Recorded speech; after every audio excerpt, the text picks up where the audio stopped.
vai dando conta do profissional, do familiar, por último fica a nossa saúde. Será que tem alguma coisa faltando na minha saúde? Depois da vida adulta, a gente vai se isolando e vai cada vez mais fazendo exercícios solitários. Ah, não, agora ela virou mãe e ela não vai ter mais tempo. Me deixaram um pouco de lado, sabe? Oi, gente! Sejam muito bem-vindas à nossa série Doutoras em Autocuidado. Eu sou a Rafa Brits e estou muito feliz de participar dessa iniciativa do Doutor Consulta para falar sobre o câncer de mama e lembrar as mulheres e todos que o Outubro Rosa vai muito além do autoexame.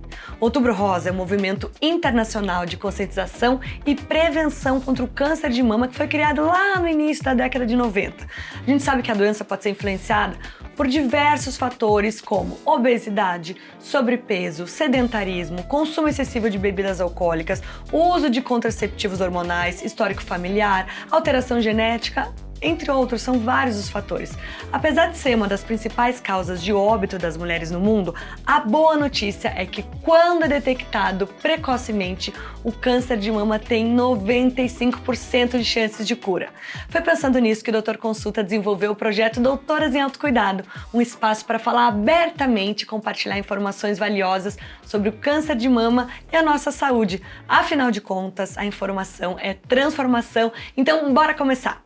Ao longo desses 4 episódios, a gente vai falar sim sobre a prevenção e exames, mas também a gente vai conversar sobre tratamento, sobre saúde da mulher, 40+, cuidados de mãe para filha e, é claro, sobre o impacto do estilo de vida na nossa saúde. O autoexame, que a gente sabe é super importante para detectar possíveis alterações da mama, mas é essencial que as mulheres também tenham o hábito de ir ao médico regularmente e não deixem de fazer os exames necessários. Além disso, a prevenção é fundamental e pode ser muito mais simples do que você imagina. E para falar sobre a importância de um estilo de vida saudável na prevenção do câncer de mama, eu tô aqui hoje com uma convidada muito especial, mulher, mãezona do Bernardo, uma referência no mundo dos esportes, como jogadora do Corinthians, vai Corinthians, tive que falar, e da seleção brasileira também. Já são mais de 10 anos defendendo as cores da amarelinha, tem 3 Copas do Mundo, 3 Olimpíadas no currículo, de Caeté para o mundo. Ela que é apelidada como Mãe da Fiel, tá aqui para nos contar como dar conta, ou não também, porque às vezes a gente não dá conta de toda essa rotina agitada, sem descuidar, obviamente, da saúde. Bem-vinda, Tamires! Obrigada, tô muito feliz. Ouvir você falando assim foi uma inspiração, porque o papo que a gente vai ter aqui vai ser incrível, né? Papo sobre as mulheres, que a gente gosta de falar, do que dá certo, o que não dá certo, como você disse, né? Não é fácil ser mãe. Mãe da Fiel não é fácil, mãe do Bernardo também não é fácil. Eu ia te perguntar, o que é mais difícil, ser mãe da Fiel ou mãe do Bernardo? Acho que é mais fácil ser mãe da Fiel. É mais fácil. Diariamente ali, né, com um B, a gente sabe que cada criança tem uma fase, Sim. Então, né, cada fase é uma fase, a gente vai aprendendo com tudo isso, mas vale muito a pena. Vou começar te fazendo essa pergunta que eu falei aqui. Dá para equilibrar tudo, Tamires, ou você acha que é uma questão de priorizar? Cada momento a gente dá atenção para alguma coisa diferente? Eu acho que a gente tem que ter um equilíbrio. É claro que talvez a gente fica naquele sentimento, Rafa, de parece que eu não estou dando conta 100% de alguma coisa, seja, né, do meu lado profissional no futebol, talvez um jogo que não vá muito bem, que eu penso, poxa, então eu não estou dando meu 100%, será que é porque o meu filho está precisando muito de mim, ou se acontece alguma coisa com ele também, vem essa culpa. Mas no final de tudo, assim, acho que a minha cabeça é sempre muito positiva e eu sei que eu dei o meu máximo, assim, sabe? Então, acho que isso é o que importa, assim, mentalmente falando, saber que a gente está tentando, mesmo acertando ou errando, tentando dar o máximo que a gente pode. É engraçado, eu nunca conheci uma mulher que falou assim, eu acho que eu dou conta. Sempre a gente está sentindo que tá faltando algo. E eu acho que nessa nossa correria mesmo do dia a dia, o que acontece muitas vezes com nós mulheres é que a gente vai dando conta do profissional, do familiar, dos filhos e, por último, fica a nossa saúde e principalmente a prevenção. Porque assim, a hora que acontece realmente, né, a gente cai de cama, a gente fala, eu acho que eu exagerei. Mas antes, é difícil a gente conseguir parar realmente falar, olha, agora eu preciso, né, me cuidar. Eu sei que você, por ser uma atleta, né, você sempre deu muita atenção para a saúde, para exercício físico que está ali inerente na profissão, mas quais são os seus hábitos, assim, que você, Tamires, se fosse Tamires, advogada, dentista, presidente da República, o que você não deixaria de fazer mesmo se não fosse atleta? O que eu não deixaria de fazer mesmo... De hábito de saúde, sabe? Tá. A prevenção, né? Acho que a questão de exame de sangue não deixaria de fazer. Ginecológicos, com certeza, também não.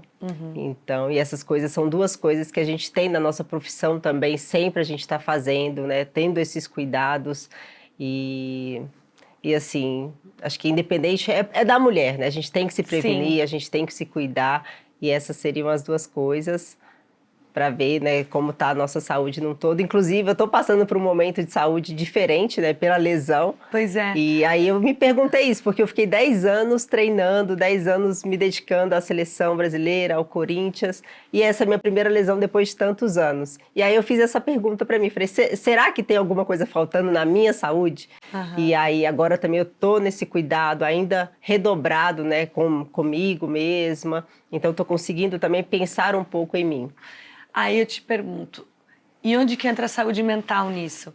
Porque quando a gente fala, né, de atleta de alta performance, gente, existe a gente ali na academia, fazendo, né, sofridamente nosso pilates, nossa musculação, e existe o atleta de alta performance, que olha para cada detalhe, né, para o condicionamento.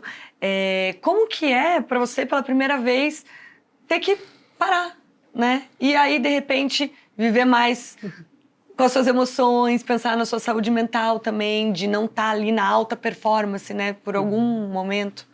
Não foi fácil, né? Foi no período olímpico, inclusive, então é único, né? E a gente quer dar o nosso melhor, quer estar nos jogos, ajudando a seleção brasileira. Não foi fácil pra gente também como torcedor, tá? Vamos dizer, gente. Hoje eu cheguei, não sabia o que tinha acontecido depois, porque a gente falou, não, a gente também sofreu. Pois é. Então, assim, quando eu sofri a lesão e veio a questão que teria que ser cirúrgico, eu pensei, poxa, o que eu vou fazer agora, né? É claro que eu chorei, fiquei triste, mas depois eu falei, se eu não começar a pensar mentalmente e estar mais forte, eu vou passar para o meu período de recuperação abaixo, eu não vou conseguir voltar tão bem e pode ocasionar outras questões, né, na minha saúde. Eu falei, não, eu tenho que estar com o meu pensamento forte. E agora é um novo momento, não tenho o que fazer, já é, né, o veredito final, e eu vou passar por esse período mentalmente muito forte. É o que eu estou fazendo. E eu estou aprendendo, tipo, a fazer outras coisas também. Então, talvez a questão do futebol, ele prende muito a gente em muitas coisas. É viagem, é dia a dia, né? Então, eu estou tendo mais tempo com a família, que isso é muito importante. Estou fazendo a fisioterapia direitinho. Estou me cuidando também, estou estudando. Então, tudo isso ajuda muito mentalmente. E eu estou buscando esses lados positivos do tempo que eu estou tendo maior para eu conseguir ficar bem mentalmente.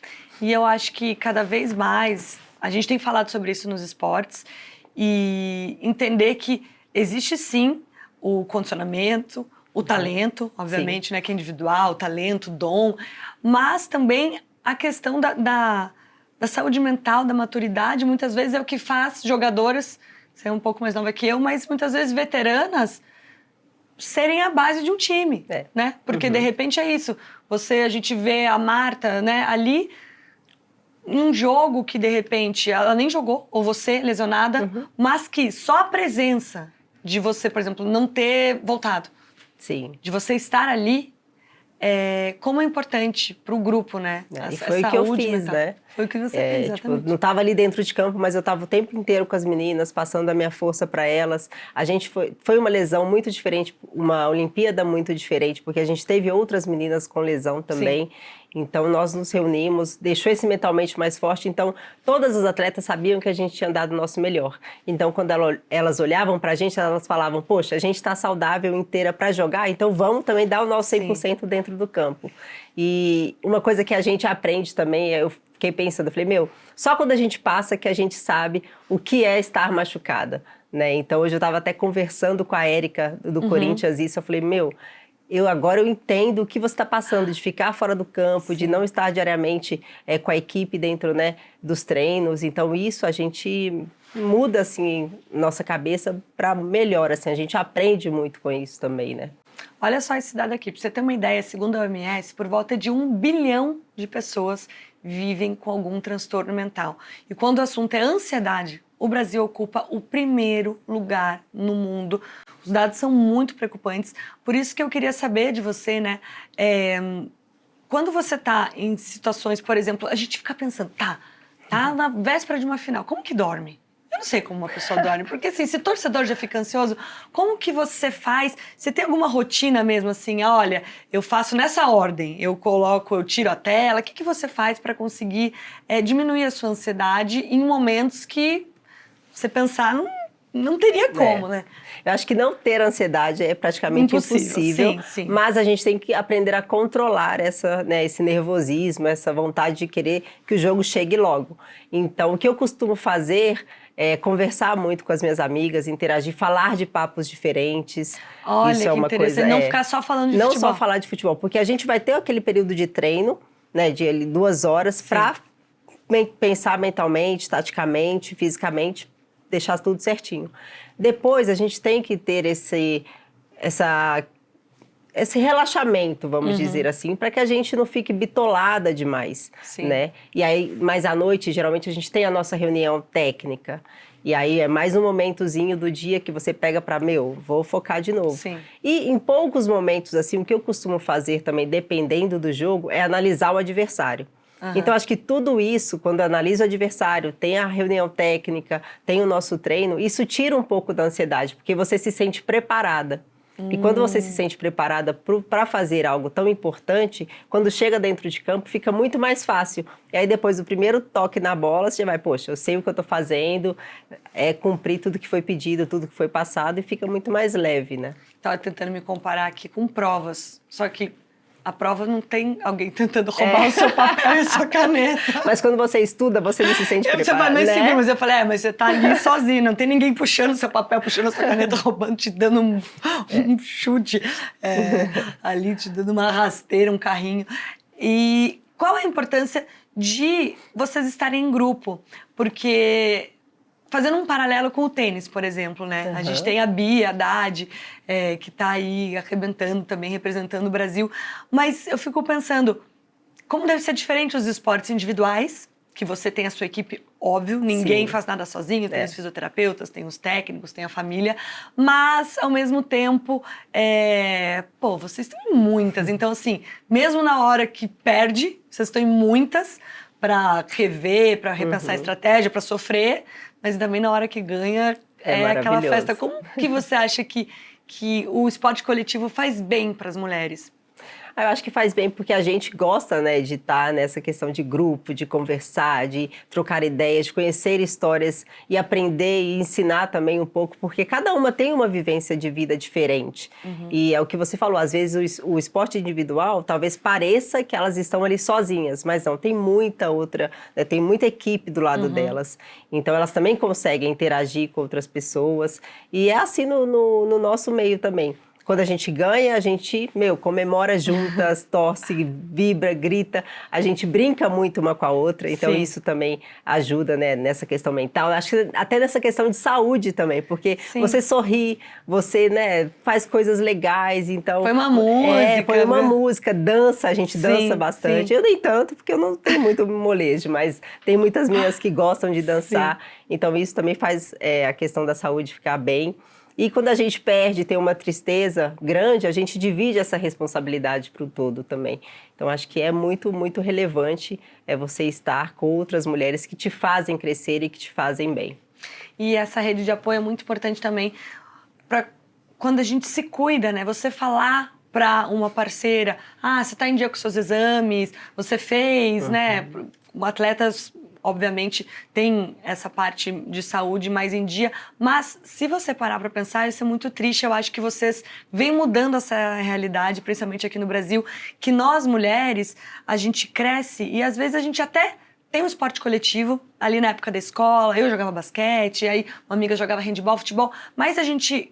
Depois da vida adulta, a gente vai se isolando e vai cada vez mais fazendo exercícios solitários e muitas vezes os homens mantêm. Eles mantêm o futebol, eles mantêm o jogo do basquete lá no parque.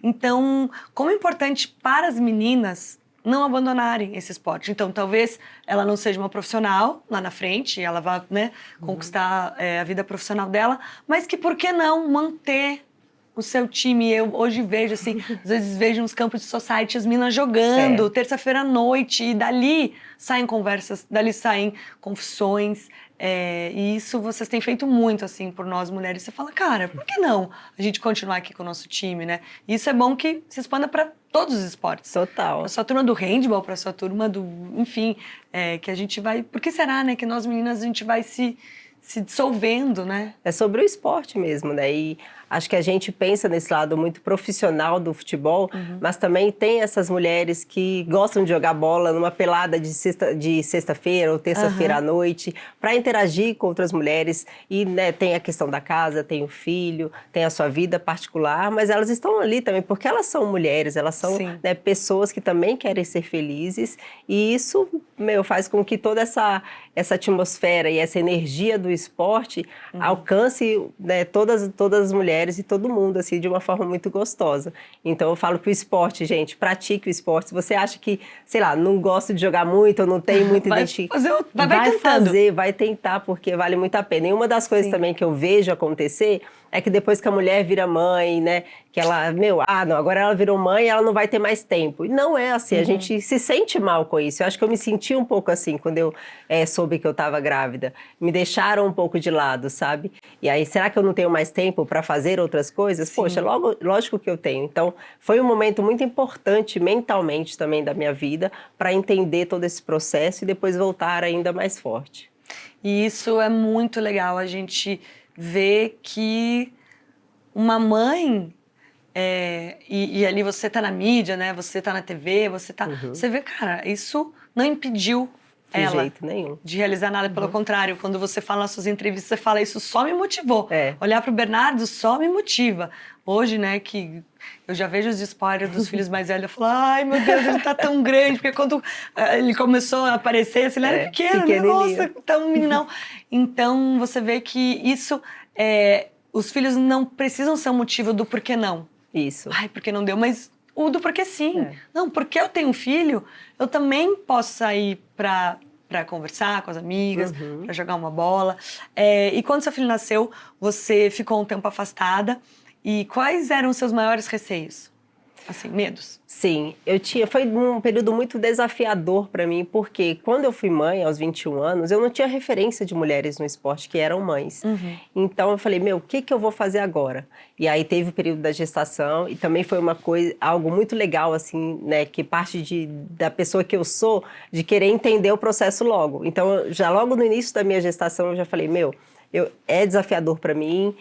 Tô chateada, assim, porque eu não vou conseguir jogar futebol, mas é uma criança, é um filho, então eu tenho que entender esse processo. E passei pela gestação muito bem. E aí, depois, eu falei, cara, e agora? Eu tenho o desafio, né, acho que uma das coisas que me fez parar foi a amamentação. Então, eu queria ter esse processo com o B, entender, né, passar todo esse minimamente, assim, um período que não voltaria mais, né? Que amamentar, colocar para dormir, dar banho. Então, todas essas coisas assim, e foi um tempo importante. Eu fiquei 3 anos e meio sem jogar, então foi um tempo... Você viveu bastante eu vivi bastante esse período. E, né, a primeira falazinha, o primeiro caminhar dele, eu passei por todo esse processo. E logo depois que eu decidi a voltar a jogar, foi isso. Mãe não impede. Então, eu virei para ele e falei, B, a mãe quer mostrar para você que eu também tenho um sonho e eu quero que você, quando crescer, veja que eu não abri mão da minha vida, né, totalmente, por eu ter um filho, mas sim, somei junto com você e cresci junto para que hoje eu consiga, né, passar tantos exemplos para ele. Você sabia, poucas pessoas sabem que a amamentação, ela reduz o risco de câncer de mama. Então, existe uma porcentagem, acho que 5%, ao longo de tantos meses que você amamenta, diminui. Então, óbvio que não é esse o principal motivo, mas é legal também as mulheres saberem, porque não é fácil esse outro assunto. Às vezes, assim, a gente vem de uma época que as campanhas de amamentação mostravam aquela mãe linda, maquiada, de branco. Não. E na realidade a gente A tá realidade é outra. toda gorfada. Tem uma que peito machuca, sangue e dói. Tem umas que se dão super bem, mas assim, não é aquela realidade de todas as mães. Mas é uma delícia, né? Tipo, eu, assim, gostei muito do período que eu amamentei.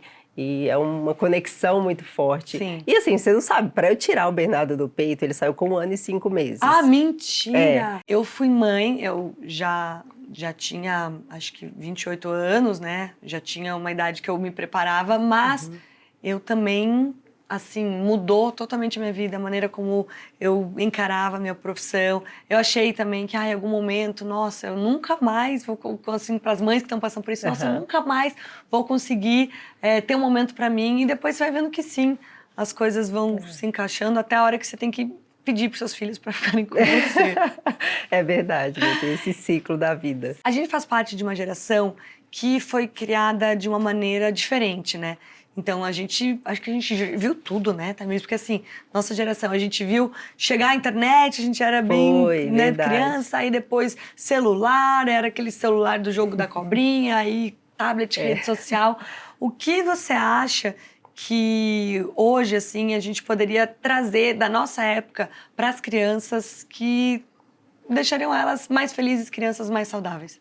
Eu acho que brincadeiras lúdicas. Sim. Se a gente tivesse essa segurança no nosso país de deixar nossos filhos irem pra rua, brincar na rua, sabe? Eu passei por isso, assim. A minha geração, acho que você também já deve ter brincado na rua. Subir em árvore, carrinho de rolimã. É isso. Sim. Então, acho que isso era uma coisa que seria muito legal se a gente pudesse voltar, assim, nossas crianças terem essa, né? Esse período, assim, livre e a gente sem preocupação também, porque hoje não dá para deixar, né? Pergunta de milhão das mães, como que você faz com a tela?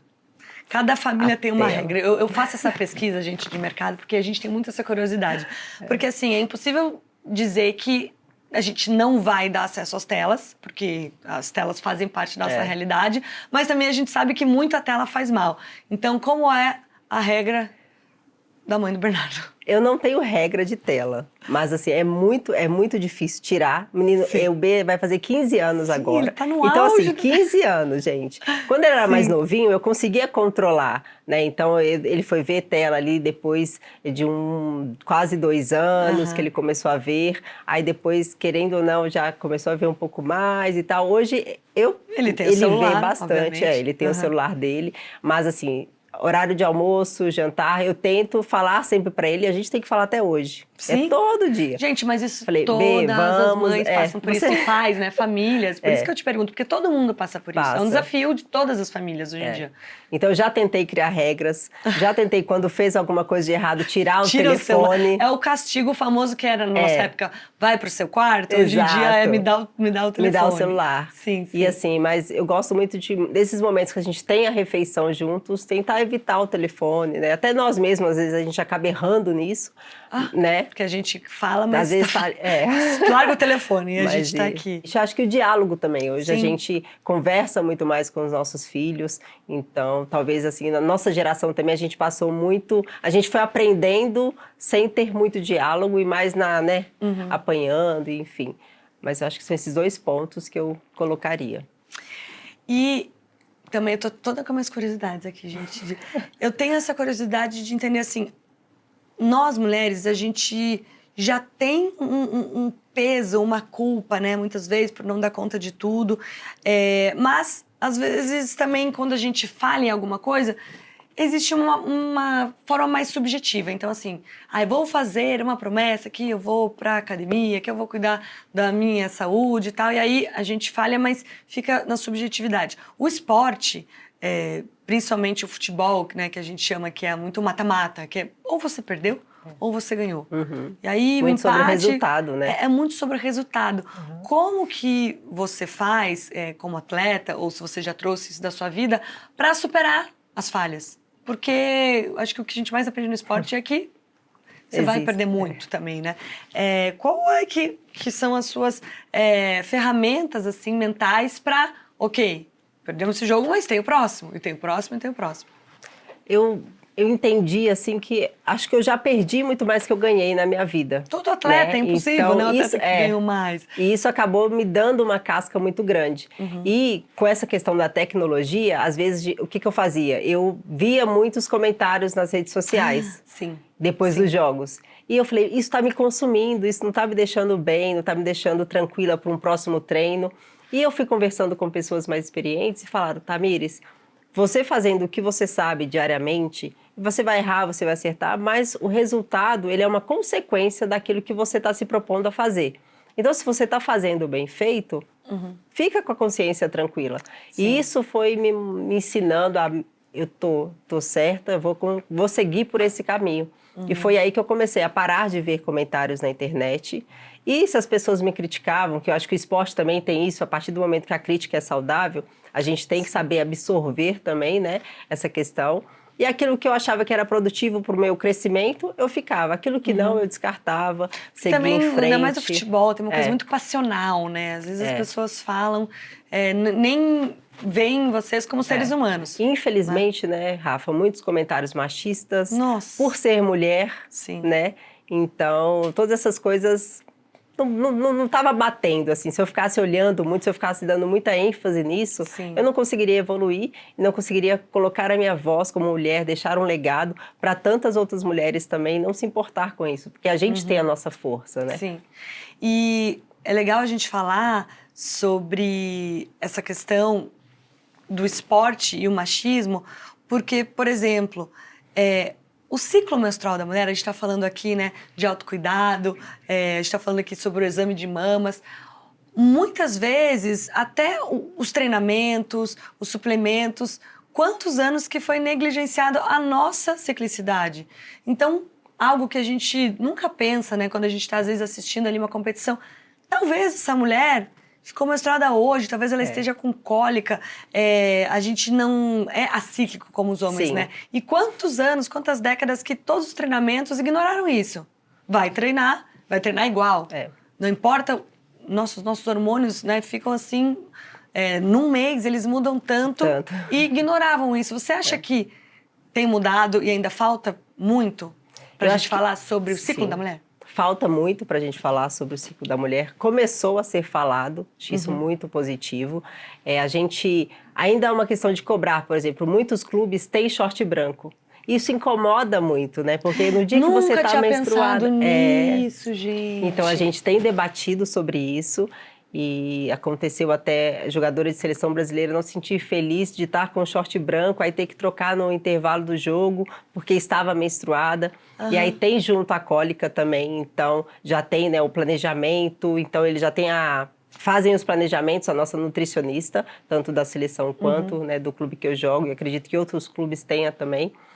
Para seguir o ciclo menstrual, para entender como ela está se sentindo, para, né, tomar remédios, ou até mesmo, dependendo da competição, cortar o ciclo. Sim. Mas uma das coisas muito legais dessa Olimpíada foi que, no início da Olimpíada, você tem a lista de 18 atletas. Você leva 4 suplentes. Sim. Se tiver alguma contusão séria, essa atleta que está de suplente pode entrar.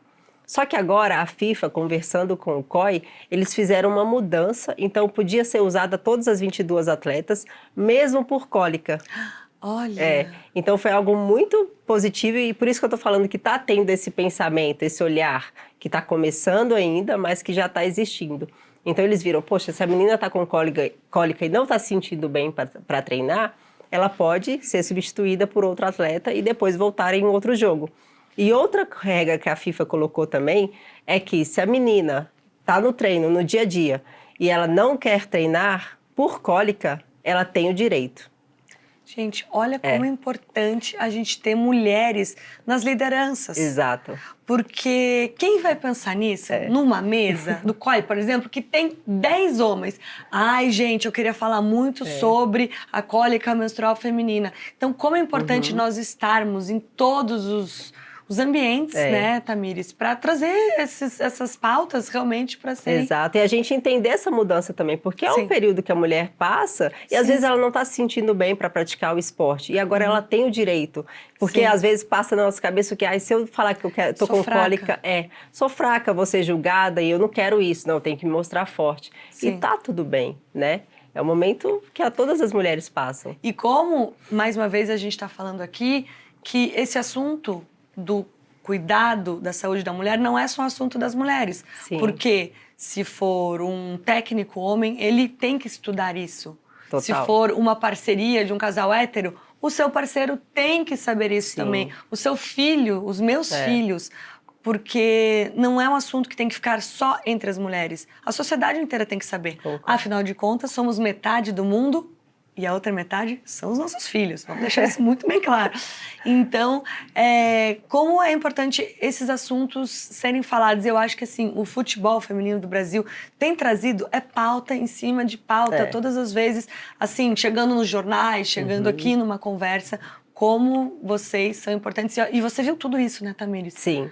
Assim, porque acho que eu também peguei uma geração no esporte, né, no futebol. Totalmente, que não do podia. Zero, assim, Exato. treinando no terrão, sem receber um real para jogar, mas acreditando no sonho e fui. Sim. Passando pelos desafios, superando muitas coisas e até chegar. E deixando, assim, a mulher ser quem ela é em campo. Então, desde a mulher que raspou o cabelo, a mulher que quer fazer de batom, de cílios fio a fio. Então, assim, porque nós somos muitos, né? Nós somos muitas mulheres. Então, saber que mulher não é uma questão de gênero, né? Só, então você coloca... Por ser mulher, você é colocada em todas as outras caixinhas. Não. A gente tem famílias diferentes, amores diferentes, corpos diferentes. E é muito bom a gente poder ver isso em campo e as meninas também se identificarem. Como que você consegue conversar com as mulheres próximas de você também, da sua família, sobre saúde, sobre cuidado? Você dá uma cobrada, assim, na tia, na mãe? E aí, como é que estão os exames? Você fala? Converso, sim, né? Acho que a gente tem que se ajudar, né? Então, essa é uma questão. Mãe, como é que tá os seus exames? Sempre pergunto. E minha mãe é muito certinha, assim, com os exames dela também. Bom. E aí, minha tia... né, eu tenho várias tias assim espalhadas, então sempre que a gente conversa, a gente se preocupa muito uma com a outra. Sim. Né? Então, a gente está sempre conversando. Assim. Graças a Deus, eu nunca vivi uma questão de um câncer de mama, mas eu sei o quanto é importante essa prevenção. Falo para elas para se cuidarem mesmo. E a gente tem que estar, né, periodicamente fazendo os exames. É muito bom, porque, vamos dizer uma coisa, gente, grupo do WhatsApp pode ser horrível. O pessoal, bom dia, figurinha da tia, não sei o quê, né? A gente vai lá, não quero tanto grupo. Mas tem tanta coisa boa que a gente pode fazer no grupo de WhatsApp também, da família, em vez de ficar só discutindo, falando, falar, gente, aí, vocês fizeram os exames de vocês, vocês marcaram, os filhos de vocês tomaram as vacinas, você foi ver aquele joelho que estava dolorido, porque assim, a gente... muitas vezes se deixa de lado, né? Ou então, às vezes, não precisa nem falar, talvez, mas chegar e falar, mandar uma foto, grupo no WhatsApp adora fotos, né? Então, você vai lá, manda uma foto, gente, estou no exame. Talvez você inspira a outra, né? Eu faço isso nas minhas redes sociais sempre. Então, tô cuidando aqui da saúde, tomando uma vacina. Poxa, você tá passando uma mensagem importante. Eu faço muito isso, assim. Eu uso as minhas redes sociais... às vezes eu pareço até hipocondríaca, porque assim, eu mostro, tô fazendo esse exame, tô fazendo esse outro exame, porque eu acabo mostrando todos os exames que eu faço para lembrar as pessoas. E já recebi muita mensagem falando, nossa, eu tô desde a semana passada precisando marcar e não marquei. Muito então, legal. A minha mãe teve câncer de mama e eu faço mamografia desde os 35 anos. Então, algumas vezes eu já postei sobre isso e mulheres falaram, nossa, minha mãe também teve e eu não sabia, eu tava esperando até os 40. Então... ali você também é presente nas redes sociais. O que a gente fala ali impacta a vida das pessoas. E você está me mostrando algo que eu também nunca fiz. Oh. Eu estou esperando os 40 anos e agora já tenho que fazer, então. Às vezes, na verdade, as indicações, né, para os exames tem a indicação do OMS, mas, gente, você tem que falar com o seu médico. Sim. Você faz uma consulta, porque às vezes você fala, tô dentro da OMS. Não, você sabia que existe esse, né, por exemplo, para mulheres que estão lá acima dos 70, passa a ser de 2 em 2 anos. Mas, se você já teve um histórico, você tem que fazer. Então, assim, às vezes a gente se coloca ali num padrão, mas não, só um médico, só uma consulta bem feita vai poder te dizer o que fazer. Agora, a gente estava num papo aqui, gente, ali no camarim, sobre mulheres que passaram dos 30, e a gente estava ali conversando com uma mulherada que está aqui também. E aí mas eu me sinto mais bonita. Eu falei que eu me sinto muito mais bonita. Mas eu não tô me sentindo bonita. É porque esse dia eu fiz um vídeo com o meu braço na mão. E aí a gente começou a conversar. Mas para atletas, isso ainda, eu acho que é um fantasma ainda maior, né? Que você começa a falar, nossa, até que idade que eu vou render? Qual é o meu plano para o futuro depois? Como que você lida com o nosso envelhecimento, né? Você como mulher e como atleta. Olha, eu acho que eu tenho, às vezes, tranquilamente, às vezes não. Você fala assim, sou livre, linda, maravilhosa, não voltaria aos 20. Às vezes, ai meu Deus, eu queria os 20 anos de volta. Exatamente isso.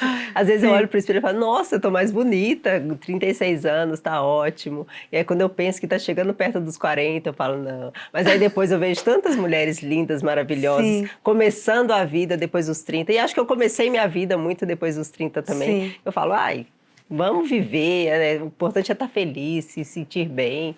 Acho que é isso, assim, a gente tem que ir lidando até com os nossos próprios monstros, assim, que acontece, né?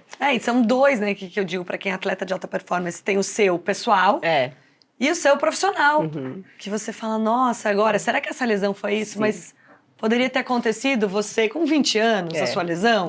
Por acaso, você foi uma atleta que passou bem ilesa até. Dizer que a sua primeira contusão foi com essa idade, você passou bem... Passei bem, bem ilesa. O pessoal começa a operar cedo, assim, né? Mas essa questão de se aposentar também, né?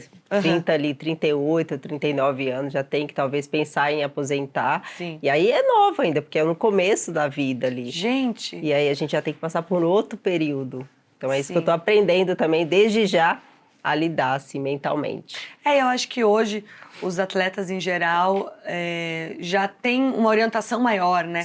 Sobre qual é o seu plano de carreira depois. Porque você se afasta do gramado, da quadra, da piscina, mas aí começa uma nova profissão, como treinadores, como equipe técnica, né, de times, como palestrantes. A gente vê vários, né, atletas palestrando aí mundo afora. Então, exatamente, é um recomeço. Né? É um recomeço. Eu acho e é engraçado porque no futebol tem muitas dessas brincadeiras, né, entre a gente, assim.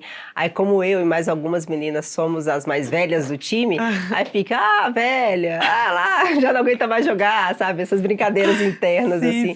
Aí isso mexe com a gente ainda mais. A gente vai lá e prova, não, que não tem idade. O importante é você estar bem com você mesma e jogando em alto nível. Aí pras novinhas a gente fala, ai, a novinha ansiosa, aí, ó, você afobou, afobou a bola.